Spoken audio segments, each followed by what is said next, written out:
Hello everyone, welcome to IFS. तो कैसे हो आप लोग? और आप लोगों को मैं आज बहुत ही ज़्यादा इम्पोर्टेंट वाला टॉपिक जो कि आप लोग स्किप कर देते हो, बायो इन्फॉर्मेटिक्स। ठीक है, तो ये टॉपिक्स ऐसा टॉपिक्स है जिसके अंदर आपको कुछ कॉमन कॉमन चीज़ें पढ़ना ही ज़रूरी है। सिर्फ ज़्यादा वास्ट तरीके से सोचने से अच्छा है हम इसको एकदम लिमिटेड तरीके से सोचने की कोशिश करें। ठीक है, तो बायोइन्फॉर्मेटिक्स एक ऐसा टॉपिक है जिसको आप लिमिटेड वे में टॉपिक वाइज चीजें अगर कभी पढ़े, या हम बोल सकते हैं टारगेटेड चीजें भी अगर आप पढ़े तो भी ये सब्जेक्ट कवर हो जाता है। ये सब्जेक्ट टोटल हमारे बाकी सारे सब्जेक्ट जैसे मॉलिक्यूलर बायोलॉजी, सेल बायोलॉजी जैसा तो नहीं है, क्योंकि हमें वहां पर वास्ट चीजें पढ़ना पड़ती है। बट देखो, बायो इन्फॉर्मेटिक्स की अगर मैं बात करूं तो ये जरूरी भी है, बिकॉज क्योंकि बायो इन्फॉर्मेटिक्स एक ऐसा सब्जेक्ट होता है जो कि हमें इस तरीके का नॉलेज देता है जो हमारे आगे करियर में हमारी हेल्प करेगा। तो मैं आपको सिर्फ इतना सजेस्ट जरूर करूंगा कि अधिकतर स्टूडेंट गेट बी के एग्जाम की जब प्रिपरेशन करते हैं तो उस वक्त पर ये बायो इन्फॉर्मेटिक्स को स्किप कर देते हैं। तो ये बात गलत है। ठीक है, बायो इन्फॉर्मेटिक्स को आपको स्किप बिल्कुल नहीं करना है, जो कि बहुत ज्यादा इंपॉर्टेंट, आपको बस कॉमन कॉमन चीजें पढ़ के ही समझना है। मतलब मेरी कहने की बात है, आप समझ रहे होंगे कि हमें सिर्फ उन कॉमन चीजों को पढ़ना है जो कि एग्जाम में आ जाए। आपको सिर्फ एक 1-2 लाइनर डेफिनेशन भी अगर समझ में आ जाती है तो फिर आप उस क्वेश्चंस को एटलीस्ट लॉजिक्स लगा सकते हो। ठीक है, हालांकि अपने पास में बहुत ज्यादा चॉइस है, ऐसे टेंशन नहीं लेने का कि सर 100 पार्ट हमारे पास में जो सेक्शन आता है, सेक्शन बी के अंदर हमारे पास 100 क्वेश्चन आ रहे हैं, हमें सिर्फ 60 करने, तो फिर टेंशन नहीं है। बट अगर कभी इस टॉपिक में से एक आध क्वेश्चन अगर छप जाए तो हमारे लिए फायदा होगा ना। चलो तो आगे बढ़ते हैं, बायो इन्फॉर्मेटिक्स के उन टॉपिक्स के ऊपर बात करते हैं जो आपको इस गेट बी 2025 के एग्जाम में दिलाएंगे टॉप स्कोर। तो ये टॉपिक्स कुछ है बायो इन्फॉर्मेटिक्स, तो आपको इनको बेसिक बेसिक सिर्फ डेफिनेशन के बेसिस पर पढ़ लेना है। क्या क्या इनका सिर्फ काम होता है वो चीजें भी अगर आपने पढ़ ली काफी है। जैसे major bioinformatics resource and search tool की हम बात कर ले तो आपको सिर्फ कॉमन चीजें पढ़ना है। एनसीबीआई क्या होता है, ईएमबीएल क्या होता है, डीडीबीजे क्या होता है, इसके कुछ की सीक्वेंस और इनके डाटाबेसेस के बारे में आपको पढ़ना है। ठीक है, फिर next uniport, SwissProt, PIR, protein database, इनके बारे में आपको पढ़ना है। ठीक है, तो देखो मैं आपको नाम बता रहा हूं, आपको यहां से मैच ऑफ द फॉलोइंग जैसे क्वेश्चन आ सकते हैं कि चलो बताओ सीक्वेंस डाटाबेस कौन से होते हैं, प्रोटीन के डाटाबेस कौन से होते हैं, तो आप इसमें से भी कॉमन चीजें पढ़ सकते हो। फिर आ जाते हैं यहाँ पर स्ट्रक्चरल डाटाबेस, जहां पर प्रोटीन डाटा बैंक के बारे में आपको समझना है कि क्या होता है ये protein data bank, structural database कैसे देखे जाते हैं वो चीजें। सबसे ज्यादा इंपॉर्टेंट ब्लास्टा एंड फास्टा से, जो कि एक सीक्वेंस अलाइनमेंट टूल है। देखो यही से आपसे क्वेश्चन बन जाएंगे, है ना, हमें अंदर भी जाने की जरूरत नहीं है, बट यही से हमें क्वेश्चन मिल जाएंगे। एक हो जाता है पबमेड और लिटरेचर सर्च टूल। ठीक है, ये एक लिटरेचर सर्च टूल है। फिर आ जाता है KEGG। ठीक है, KGF मूवी की बात नहीं कर रहा हूं मैं, KEGG की बात कर रहा हूं, जो कि एक रेक्टम पाथवे डाटाबेस है। ठीक है, तो आप यही से सिर्फ इन कॉमन चीजों को भी पढ़ लोगे तो कुछ मैच ऑफ द फॉलोइंग जैसे क्वेश्चन भी आ जाए तो आप उसको आसानी से सॉल्व कर सकते हो। तो ये हो जाते हैं हमारे पास major bioinformatical resource and research tool के बारे में इंफॉर्मेशन। फिर आ जाते हैं हम सीक्वेंस एंड स्ट्रक्चरल डाटाबेस के बारे में, जहां पर हम पढ़ लेंगे जीन बैंक के बारे में, है ना, और रेफ सीक्वेंस लाइक अ सीक्वेंस रीपोस्टियर। ठीक है, पॉजिटोरियस। Okay okay. फिर आ जाता है प्रोटीन डाटाबेस के बारे में, जहां पर पीफेम एंड इंटरप्रो के बारे में पढ़ा जाता है। सिर्फ आपको इसके बारे में थोड़ी थोड़ी सी इंफॉर्मेशन पता होनी चाहिए, काफी है ये भी। फिर आ जाते हैं हम स्ट्रक्चरल डाटाबेस के ऊपर, जहां पर स्कोप एंड कैच के बारे में आपको पढ़ना है। ठीक है, स्कोप क्या होता है, कैच क्या होता है, थोड़ी थोड़ी सी इंफॉर्मेशन भी अगर आपको पता है तो आपके आगे फ्यूचर एस्पेक्ट से ये बहुत ज्यादा इंपॉर्टेंस हो जाएंगे कि आप जब आगे रिसर्च भी करोगे तो आपको ये चीजें काम ही आने वाली है, क्योंकि हमें इन्हीं के ऊपर काम करना पड़ता है। है ना, क्योंकि अगर आप कोई डाटाबेस को खोज रहे हो, सर्च कर रहे हो, तो आप कहाँ सर्च करोगे इसको, आपको यहीं पर आना पड़ेगा ना। इससे अच्छा कि कॉमन सी चीजें हम आज ही सीख के चल ले, ठीक है। तो इसको छोड़ना नहीं है, हमें किसी भी चीज को नहीं छोड़ना है।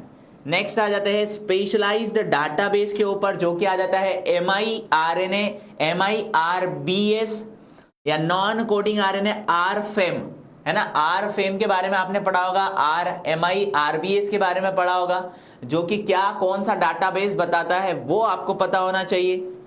अगला सीक्वेंस एनालिसिस के लिए कौन कौन सी चीजें हमें बायो इन्फॉर्मेटिक्स में पढ़ना है। फाइल फॉर्मेटिंग लाइक फास्टा क्या होता है, जीन बैंक क्या होती है, PDB क्या होता है, ये तीनों चीजें बड़ी इंपॉर्टेंट है, इसलिए मैंने यहां पर तीनों चीजें लिखी है। स्कोरिंग मैट्रिक्स के बारे में पूछा जाता है, पेम एंड ब्लॉसम के बारे में। Local versus global alignment tool like Smith, Waterman, Needleman, इनके बारे में क्वेश्चन पूछे जाते हैं, ठीक है। तो आपको टारगेट बेसिस पर आपको क्या करना है, इन टॉपिक्स के, अभी तक मैंने YouTube के ऊपर बहुत सारे टॉपिक्स आपकी गेट बी के एग्जाम के लिए बना के दिए।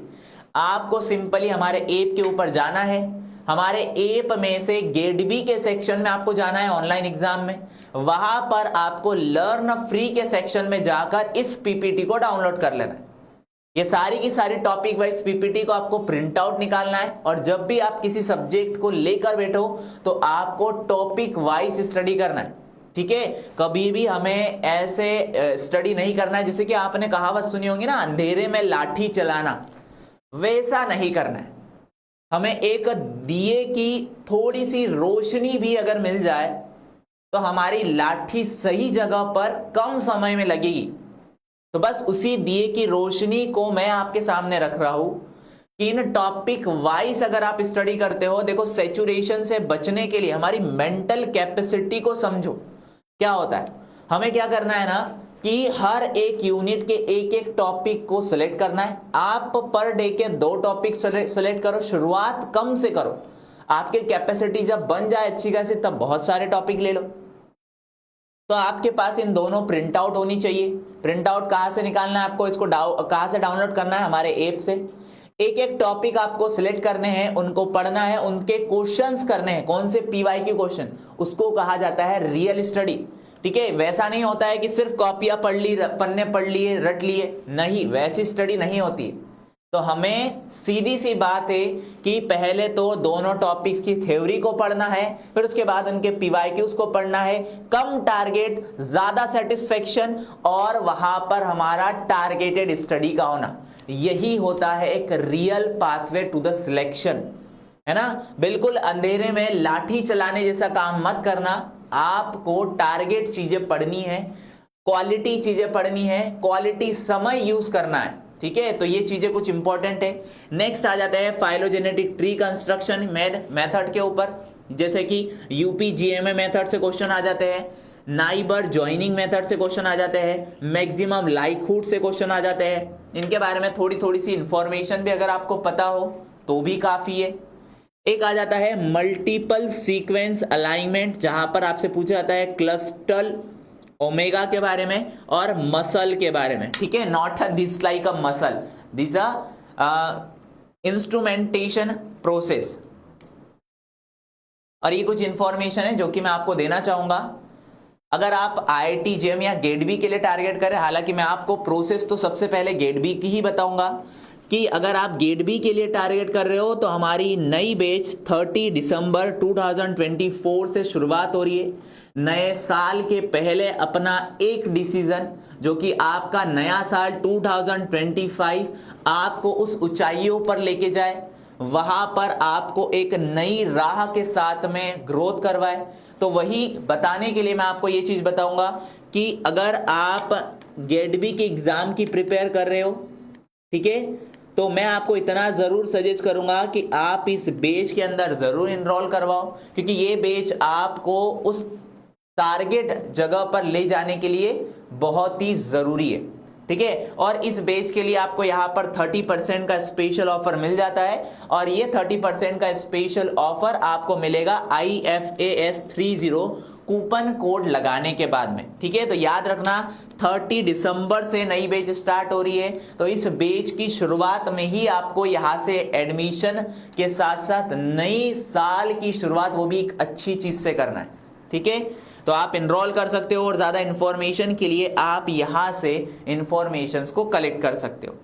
चलो आगे के कुछ टॉपिक्स भी बचे हुए, इनको भी बात कर लेते हैं। डाटा माइनिंग एनालिटिकल टूल के बारे में, जो कि जीनोमिक्स एंड प्रोटियोमिक स्टडी के लिए होते हैं।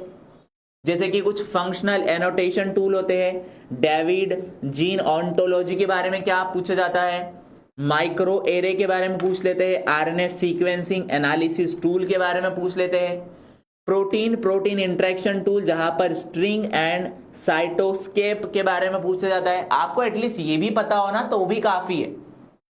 जीनोम ब्राउजर के बारे में पूछ लेंगे, यूसीएससी एनसेम्बल के बारे में, tool for proteomics like a MaxQuant and Mascot के बारे में पूछा जाता है ना। आपको ये टारगेट चीजें बस थोड़ी थोड़ी सी इंफॉर्मेशन भी पता हो काफी है। Machine learning application in omics, ये आपसे पूछ लेंगे। नेक्स्ट मॉलिक्यूलर डायनामिक्स की अगर हम बात करें, फोर्स फील्ड लाइक चेरमम, एम्बर, ग्रोम, इनके बारे में पूछा जा सकता है। प्रोटीन लिगेंड इंटरेक्शन, जहां पर डॉकिंग टूल आ जाते हैं, AutoDock and dock tool. Protein and protein DNA interaction के बारे में पूछा जाता है। कुछ मॉलिक्यूलर डायनामिक सिमुलेशन के बारे में पूछा जाता है, जैसे कि GROMACS, named, free energy calculation के बारे में पूछा जा सकता है। And then concept of solvent model like explicit and implicit, इनके बारे में आपसे कुछ क्वेश्चन पूछ सकते हैं।